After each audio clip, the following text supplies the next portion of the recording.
ஆன்மீக தகவலில் நம்ம என்ன உத்திராட்சியை பற்றி பார்த்துட்டு வரோம். இப்போ எங்க நீங்கள் ஒவ்வொரு மணிக்கு ஒரு மந்திரத்தை சொல்லிகிட்டு இருக்கீங்க. இதெல்லாம் எங்களால் பண்ண முடியாதுங்க. பொதுவாக ஒரு மந்திரத்தை சொல்லிவிடுங்க.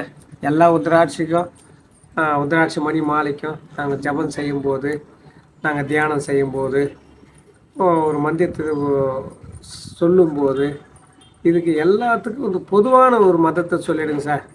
நாங்கள் அதை பயன்படுத்திக்கிறோம். இதெல்லாம் எங்களால் பயன்படுத்த முடியாது. நடக்கிறவங்களாம் ஓடிட்டு இருக்கான், போகிறவங்களாம் பறந்துட்டு இருக்கான். இந்த காலத்தில் எங்களுக்கு நேர காலங்கள்லாம் கிடைக்கிறது இல்லைங்க ஐயா. அதனால் என்ன செய்யலாம் அப்படின்னு நீங்கள் ஒரு கொஸ்டின் கேட்குறீங்கன்னு வச்சுங்களேன். அதுக்கு எல்லாம் அந்த 27 முகம் உள்ள உத்திராட்சி மணி வரை, 1 முதல் 27 முகம் உள்ள உத்திராட்சி வரை பொதுவான ஒரு மந்திரம். இது எல்லா உத்திராட்சி மணிக்கும் இது பொருந்தும். அப்படி ஒரு மந்திரத்தை, பொது மந்திரத்தை உங்களுக்கு நான் சொல்ல போகிறேன். நீங்கள் இதை பயன்படுத்த முடியலன்னா இதை அழகாக சிம்பிளாக நீங்கள் பயன்படுத்திக்கலாம். என்ன மந்திரம் அப்படின்னு நீங்கள் கேட்கலாம். அதுக்கு சொல்கிறேன். ஓம் நமோ சிவாய. சொல்லுங்கள். ஓம் நமோ சிவாய. ஓம் சிவாய நம. ஓம் சிவாய நம. ஓம் பசுபதாய நம. ஓம் பசுபதாய நம. திரும்பவும் ஒரு முறை உங்களுக்கு சொல்கிறேன், கேட்டுங்க. இந்த மந்திரத்தை ரொம்ப அற்புதமான ஒரு பொது மந்திரம், எல்லா ஜபமாலைக்கும் பொருத்தமான ஒரு பொது மந்திரம். ஓம் நம சிவாய. ஓம் சிவாய நம. ஓம் பசுபதாய நம. இந்த மந்திரத்தை சொல்லி நீங்கள் உத்திராட்சி மணி ஜபித்தால் எல்லா உத்திராட்சி மணிக்கும் பொதுவான ஒரு மந்திரம், பொதுவான ஒரு தத்துவம்.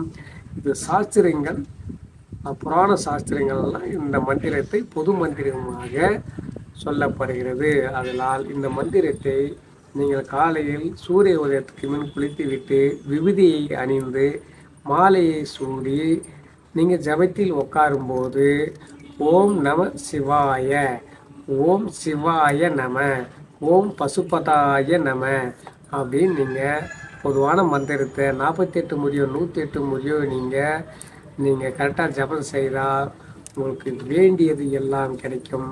கடவுளோட ஆசீர்வாதங்கள் உங்களுக்கு கிடைக்கும். உங்கள் குடும்பங்கள் ஒற்றுமைப்படும்.